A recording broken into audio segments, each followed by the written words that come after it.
ಉತ್ತರ ಕರ್ನಾಟಕದ ಹೆಮ್ಮೆಯ ರೈತ ಧ್ವನಿ ಟಿವಿ ಚಾನೆಲ್, ಬೆವರಿಗೊಂದು ಭರವಸೆ. ರೈತ ಧ್ವನಿ ನ್ಯೂಸ್ಗೆ ಸ್ವಾಗತ. ಮುಖ್ಯಮಂತ್ರಿಯಾಗಿದ್ದ ಡಿ ದೇವರಾಜ ಅರಸು ಅವರು ಭೂ ಸುಧಾರಣೆ, ಶೈಕ್ಷಣಿಕ, ಸಾಮಾಜಿಕ ಮತ್ತು ಆರ್ಥಿಕ ಬದಲಾವಣೆ ತಂದ ಹರಿಕಾರ ಎಂದು ತಹಶೀಲ್ದಾರ್ ಫಿರೋಜ್ ಶಾ ಸೋಮನಕಟ್ಟಿ ಹೇಳಿದರು. ಮಂಗಳವಾರ ತಹಶೀಲ್ದಾರ್ ಕಾರ್ಯಾಲಯದಲ್ಲಿ ದೇವರಾಜ ಅರಸು ಅವರ 109ನೇ ಜಯಂತ್ಯೋತ್ಸವ ಕಾರ್ಯಕ್ರಮಕ್ಕೆ ಚಾಲನೆ ನೀಡಿ ಮಾತನಾಡಿದರು. ತೀರಾ ಸಂಕಷ್ಟದಲ್ಲಿದ್ದ ಗೇಣಿಯನ್ನು ನಂಬಿ ಬದುಕುತ್ತಿದ್ದ ಲಕ್ಷಾಂತರ ಕುಟುಂಬಗಳಿಗೆ ಸಾಮಾಜಿಕ ನ್ಯಾಯ ಒದಗಿಸಲು ಭೂ ಸುಧಾರಣೆ ಜಾರಿಗೆ ತಂದು ಉಳುವವನೇ ಭೂಮಿಯ ಒಡೆಯ ಕಲ್ಪನೆಗೆ ಕಾರಣೀಭೂತರಾದರು ದೇವರಾಜ ಅರಸು. ದೀನದಲಿತರ, ಶೋಷಿತ ವರ್ಗದವರ ಏಳಿಗೆಗಾಗಿ ಶ್ರಮಿಸಿದ ವ್ಯಕ್ತಿ ದೇವರಾಜ ಅರಸು ಎಂದರು. ರಾಜಕೀಯವಾಗಿ ಬಹಳಷ್ಟು ಶೋಷಣೆಗೆ ಒಳಗಾಗಿರ್ತಕ್ಕಂಥ ಸಮಾಜವನ್ನ ತಿದ್ದಲಿಕ್ಕೆ ಬಹಳ ಪ್ರಯತ್ನವನ್ನ ಬಸವಣ್ಣವರು ಮಾಡಿದ್ರು. ಬಸವಣ್ಣವರ ಕಾಲಘಟ್ಟದ ನಂತರ ಕೆಲವರು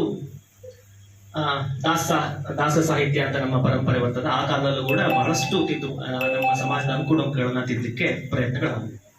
ಅದಾದ ನಂತರ ಬ್ರಿಟಿಷರ ಕಾಲದಲ್ಲಿ ಸುಮಾರು ಸಣ್ಣ ಪುಟ್ಟ ಬದಲಾವಣೆಗಳನ್ನ ಹೊರತುಪಡಿಸಿದ್ರೆ ಅಂತಹ ಸಾಮಾಜಿಕ ಸುಧಾರಣೆಗಳನ್ನ ದೇಶದಲ್ಲಿ ಆಗಿರಲಿಲ್ಲ. 1973-74ನೇ ಇಸ್ವಿಲಿ ಬಹಳ ದೊಡ್ಡವಾಗಿರ್ತಕ್ಕಂಥ ಒಂದು ಸುಧಾರಣೆ ಬರ್ತದ. ನಮ್ಮ ಕಂದಾಯ ಇಲಾಖೆಯಲ್ಲಿ ಅದನ್ನ ಇಂಪ್ಲಿಮೆಂಟ್ ಮಾಡ್ತೀವಿ, ಕರ್ನಾಟಕ ಭೂ ಸುಧಾರಣೆ ಕಾಯ್ದೆ ಅಂತ. ಈ ಕಾಯ್ದೆ ಎಷ್ಟು ಅದ್ಭುತವಾಗಿದೆ ಅಂತ ಹೇಳಿದ್ರೆ, ಮೋಸ್ಟ್ಲಿ ನೀವೆಲ್ಲ ಆ ಕಾಯ್ದೆ ಬಂದಿಲ್ಲ ಅಂತ ಹೇಳಿದ್ರೆ ಬಹಳಷ್ಟು ಜನ ಜೀತಕ್ಕೆಲ್ಲೂ ಇರ್ತಿದ್ವಿ ಅನ್ಸುತ್ತೆ. ಯಾಕಂತ ಹೇಳಿದ್ರೆ ಆ ಕಾಯ್ದೆ ಹೇಗಿತ್ತು ಅಂತ ಹೇಳಿದ್ರೆ, ನಮ್ಮ ತಾತ ಮುತ್ತಾತನ ಮೋಸ್ಟ್ಲಿ ನಿಮ್ಮ ಮನೆಯವ್ರು ಯಾರು ಕೇಳಿ ನಿಮ್ ಜಮೀನು ಹೆಂಗ್ ಬಂದದ ಅಂತ ಹೇಳಿ, ಮಾಲ್ಕಿ ಜಮೀನು ನಮ್ಗೆ ಯಾವ್ದು ಇರಲಿಲ್ಲ ಸಾಕಷ್ಟು ಜನಗಳಿಗೆ. ಸೊ ಅಂದ್ರೆ ನಾವು ಗೇಣಿದಾರರಾಗಿದ್ವಿ. ಯಾರೊಬ್ಬ ಭೂಮಾಲೀಕ ಇದ್ದ, ಆ ಭೂಮಾಲೀಕನಿಂದ ಆ ಜಮೀನ ಗೇಣಿ ತಗೊಳ್ತಿದ್ವಿ, ಅವನಿಗೆ ಗೇಣಿಯನ್ನ ಕೊಡ್ತಾ ಇದ್ವಿ.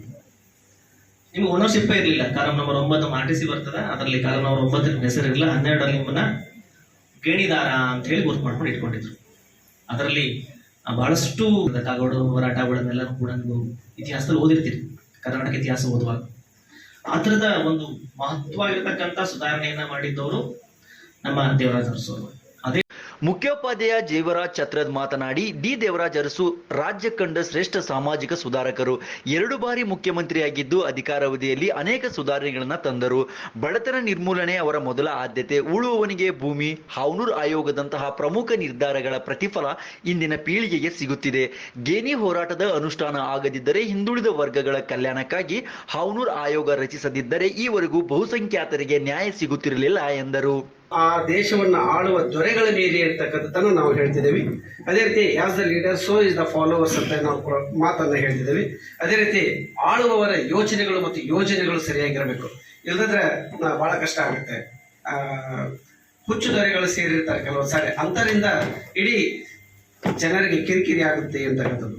ಅಂತೆಯೇ ಕರ್ನಾಟಕವನ್ನು ಆಳಿದ ರಾಜಮನೆತನಗಳನ್ನ ಒಂದು ಸಾರಿ ನಾವು ನೋಡಿದಾಗ, ಅದೇ ರೀತಿ ಶಾತವಾಹನರು, ಕದಂಬರು, ಬಾದಾಮಿಯ ಚಾಲುಕ್ಯರು, ಕಲ್ಯಾಣದ ಕಳಚೂರರು, ಅಲ್ಲಿಂದ ವಿಜಯನಗರದ ಸಾಮ್ರಾಜ್ಯರು, ಕೊನೆಗೆ ವಿಜಯನಗರದ ಅರಸರು ಅಂತ ಹೇಳಿ ಕೊನೆಗೆ ಎಲ್ಲಿ ಬರ್ತಾ ಇದ್ದೇವೆ ಅಂದ್ರೆ ಮೈಸೂರು ಸಂಸ್ಥಾನದವರೆಗೆ ನಾವು ಕರ್ನಾಟಕವನ್ನು ಆಳಿದ ರಾಜಮನೆತನಗಳನ್ನ ಪಟ್ಟಿ ಮಾಡ್ತಿದ್ದೇವೆ. ಈ ಕರ್ನಾಟಕವನ್ನು ಆಳಿರತಕ್ಕಂಥ ರಾಜಮನೆತನಗಳಲ್ಲಿ ಒಂದೊಂದು ರಾಜಮನೆತನ 200-300 ವರ್ಷಗಳವರೆಗೆ ಆಳಿದ್ರು ಕೂಡ ಎಲ್ಲ ರಾಜರು ಖ್ಯಾತಿಯನ್ನು ಕಳಿಸೋದಿಲ್ಲ. ಯಾರೋ ಕೆಲವೊಬ್ಬರನ್ನು ನಾವು ಹೆಸರಿಸ್ತೀವಿ. ಬನವಾಸಿ ಕದಂಬರು ಅಂತ ಅಂದ ತಕ್ಷಣ ನಾವು ಮಯೂರ ವರ್ಮನನ್ನ ಹೇಳ್ತಿದ್ವಿ ಅಷ್ಟೇ. ಶಾತವಾಹನರಿಗೆ ಬಂದ್ರೆ ಗೌತಮಿ ಪುತ್ರ ಶಾತಕರ್ಣಿಯನ್ನು ನಾವು ಹೆಸರಿಸ್ತಿದ್ದೀವಿ. ಗಂಗರಿಗೆ ಬಂದ್ರೆ ಅಲ್ಲಿಗೆ ನಾವು ದುರ್ವಿನೀತನನ್ನ ಹೇಳ್ತಿದ್ದೇವೆ. ಹೀಗೆ ಕೆಲವೊಂದು. ಅದೇ ರೀತಿ ವಿಜಯನಗರ ಸಾಮ್ರಾಜ್ಯಕ್ಕೆ ಬಂದ್ರೆ ನಾವು ಕೃಷ್ಣದೇವರಾಯರನ್ನ ಹೆಸರಿಸ್ತಿದ್ದೇವೆ. ಹೀಗೆ ಎಲ್ಲರೂ ಪ್ರಖ್ಯಾತ ದೊರೆಗಳಾಗೋದಿಲ್ಲ.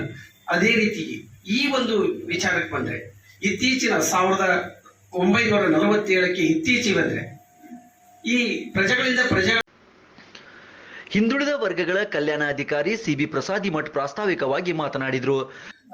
ಆಗಿದ್ರು. ಈ ಹಿಂದೆ ಮೈಸೂರು ರಾಜ್ಯ ಅಂತ ಇರ್ತಕ್ಕಂಥನ್ನ ಕರ್ನಾಟಕ ಅಂತ ತಿಳ್ಕೊಂಡು ನಾಮಕರಣ ಮಾಡಿದಂಥವರೇ ಈ ಹರಿಕಾರ ಅಂತ ಮಾಜಿ ಮುಖ್ಯಮಂತ್ರಿಗಳು ಡಿ ದೇವರಾಜ ಅರಸರು. ಒಂದು ವೇಳೆ ಡಿ ದೇವರಾಜ ಅರಸೂರವರು ಹುಟ್ಟದೇ ಹೋಗಿದ್ದರೆ ನಾವು ಎಲ್ಲರೂ ಇಲ್ಲಿ ಇರ್ತಿದ್ವೇನಿಲ್ಲೋ, ನಾನು ಸಹಿತ ಇಲಾಖೆದಾಗ ಇರ್ತಿದ್ವೇನಿಲ್ಲೋ, ಅವ್ರು ಮುಖ್ಯಮಂತ್ರಿಗಳು ಆಗಿದ್ರು ಅನ್ನತಕ್ಕಂಥ ಈ ಉದ್ದೇಶದಿಂದಲೇ ಈ ಎಲ್ಲ ಮಕ್ಕಳು ಇವತ್ತು ವಿದ್ಯೆಯಿಂದ ಇವ್ರು ಇಲ್ಲದೆ ಹೋಗಿದ್ರೆ ವಂಚಿತರಾಗ್ತಿದ್ರೋ ಏನೋ. ಈಗ ಈ ಹಿಂದೆ ಈ ವಸತಿ ನಿಲಯದ ಬಗ್ಗೆ ಕಾನ್ಸೆಪ್ಟೇ ಇದ್ದಿದ್ದಿಲ್ಲ. ಎಷ್ಟೋ ಜನರಿಗೆ ಶಾಣೆರಿದ್ರು, ವಸತಿ ನಿಲಯದ ಸರಿಯಾಗಿ ಇರಲಿಲ್ಲದಕ್ಕೆ ವಂಚಿತರಾಗಿದ್ರು ವಿದ್ಯೆಯಿಂದ. ಆದ್ರೆ ಇವತ್ತು ಇದೇ ಒಂದು ಸಣ್ಣ ತಾಲೂಕಿನಲ್ಲಿ ಸಹಿತ 525 ವಿದ್ಯಾರ್ಥಿಗಳು ನಮ್ಮ ಹಿಂದುಳಿದ ವರ್ಗಗಳ ಕಲ್ಯಾಣ ಇಲಾಖೆಯಿಂದ ಮಾತ್ರ ನಡೀತಾ ಹಾಸ್ಟೆಲ್ನಲ್ಲಿ. ಅದು SC ಅದಾವು, ಆನಂತರ ಮೈನಾರಿಟಿ ಅದಾವು, ಆನಂತರ ST ಅದಾವು, ಇವು ಬೇರೆ ಬೇರೆ. ಅದೇ ನಮ್ಮ ಬ್ಯಾಕ್ವರ್ಡ್ ಕ್ಲಾಸಸ್ SC ST ವಿದ್ಯಾರ್ಥಿಗಳು, ಮೈನಾರಿಟಿ ವಿದ್ಯಾರ್ಥಿಗಳನ್ನು ಹೊರತುಪಡಿಸಿ ಈ ವಿದ್ಯಾರ್ಥಿಗಳೇ 525 ವಿದ್ಯಾರ್ಥಿಗಳು ನಮ್ಮನ್ನು ಓದ್ತಾ ಇದ್ದಾರೆ. 4 ಪ್ರೀ ಮ್ಯಾಟ್ರಿಕ್ ಹಾಸ್ಟೆಲ್ಗಳು ಹಾಗೂ 2 ಪೋಸ್ಟ್ ಮ್ಯಾಟ್ರಿಕ್ ಹಾಸ್ಟೆಲ್ಗಳು.